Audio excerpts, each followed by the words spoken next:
Human Rights Month, Student Council will read about Malala Yousafzai. Please enjoy. I am Malala Yousafzai. Let me tell you a few interesting things about myself. I am double jointed and can bend my fingers all the way back. I am also good at arm wrestling my brothers. I like cupcakes but don't like candy. I hate green peppers and eggplant but love pizza.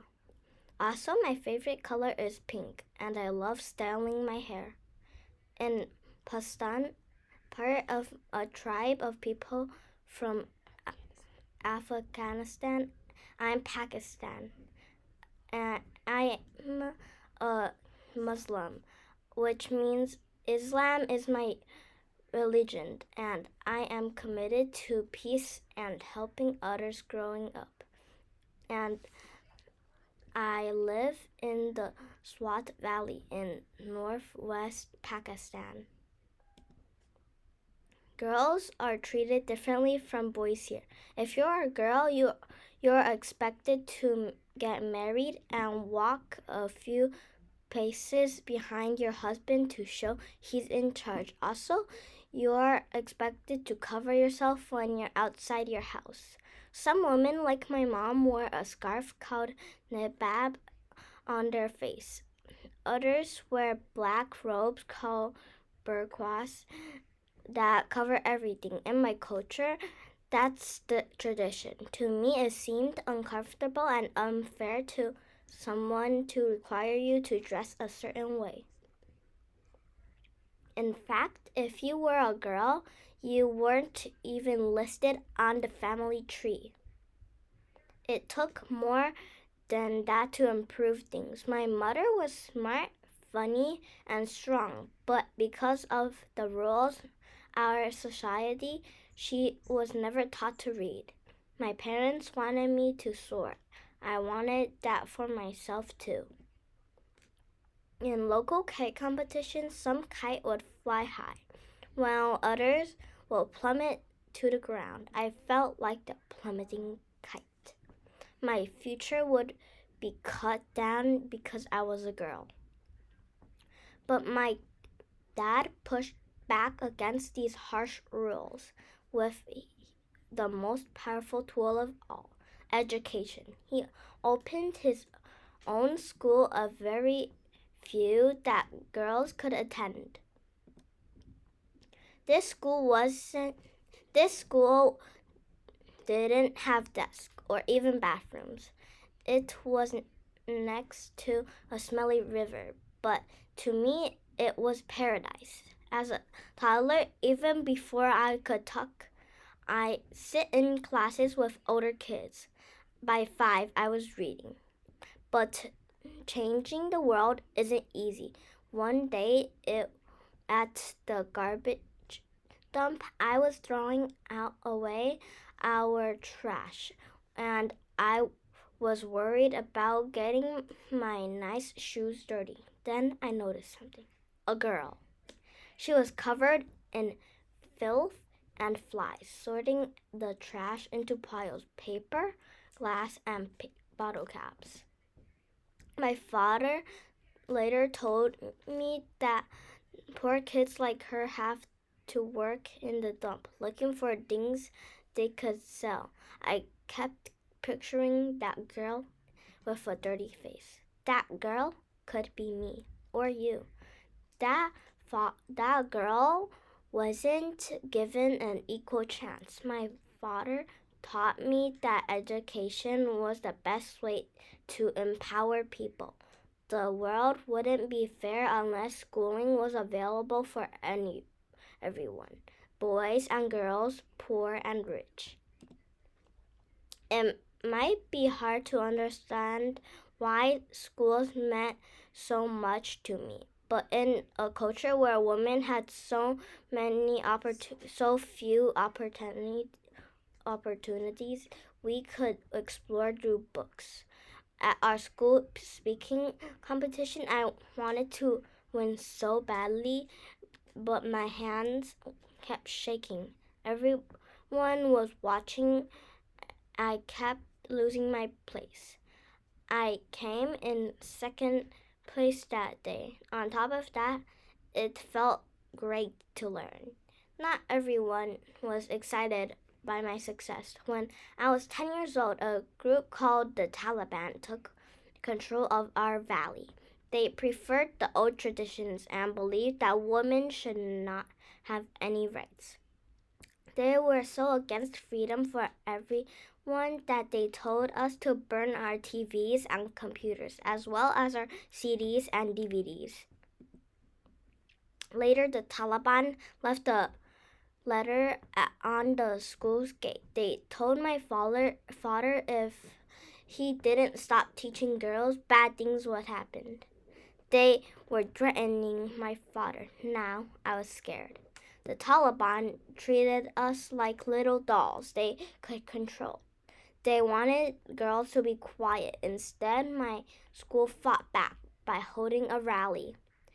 It was like my speech competition. My mouth was dry and I was so anxious, but this time I knew this was my chance to share our message. My words were powerful and proud. It felt like it wasn't just me speaking. My voice was the voice of thousands of girls. Later that year, the head of the Taliban announced that girls would no longer be allowed in schools. Only a few fought back. Within days, my class of 27 shrank to 10. A friend of my father asked if any older girls would be willing to write about an international news organization called the BBC. I was only 11 years old, but I asked my father. I used a secret identity, a fake name, Mal Makili, a Mogul Makai, a Hiran from old Pashtun folktale. My first entry was titled, I Am Afraid. From here, our story began to spread. It traveled from Pakistan all the way around the world. People reading how the Taliban was trying to stop letting girls get into education. To get a public speaking, I practiced my interviews in the mirror. Soon I was using my real name.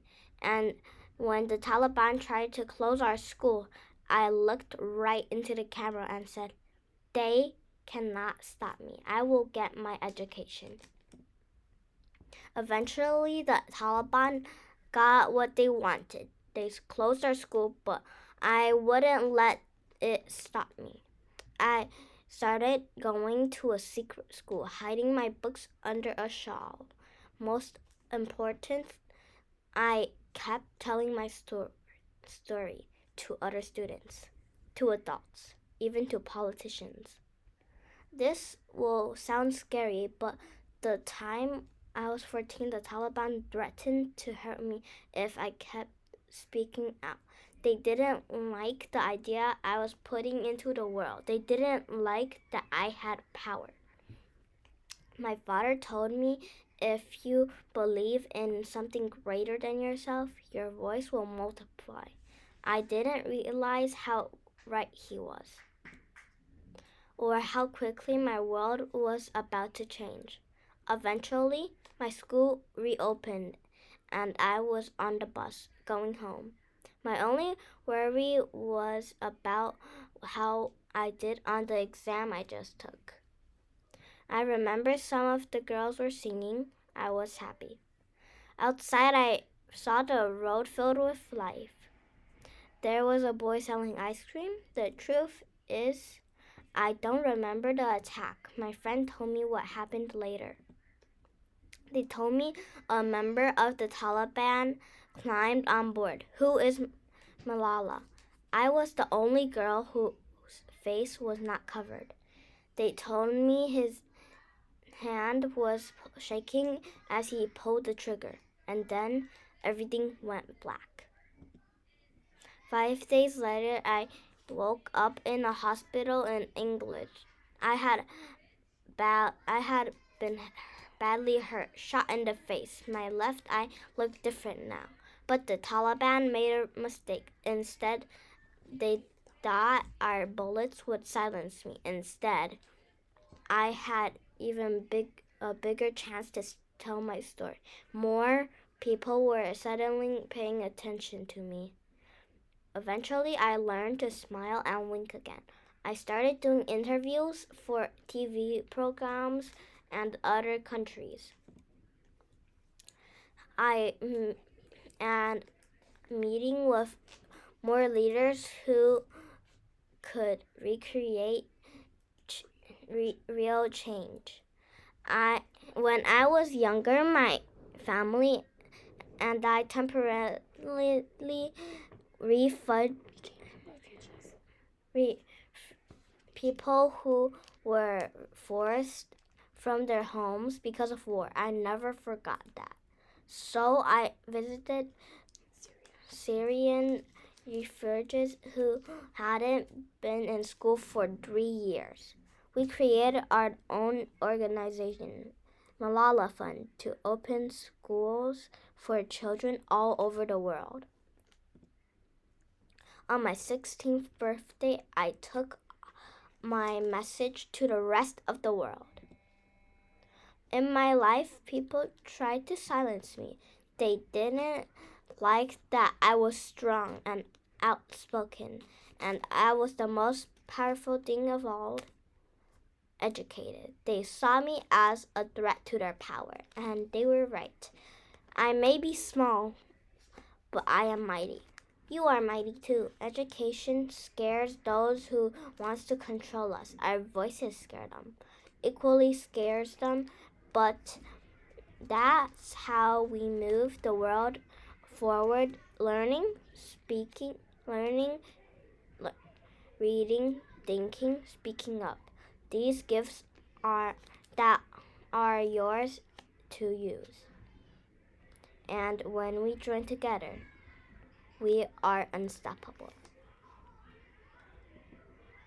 I am an ordinary girl whose life has been transformed by teachers and learning. There are millions of others who need similar help. That's why I am not quiet.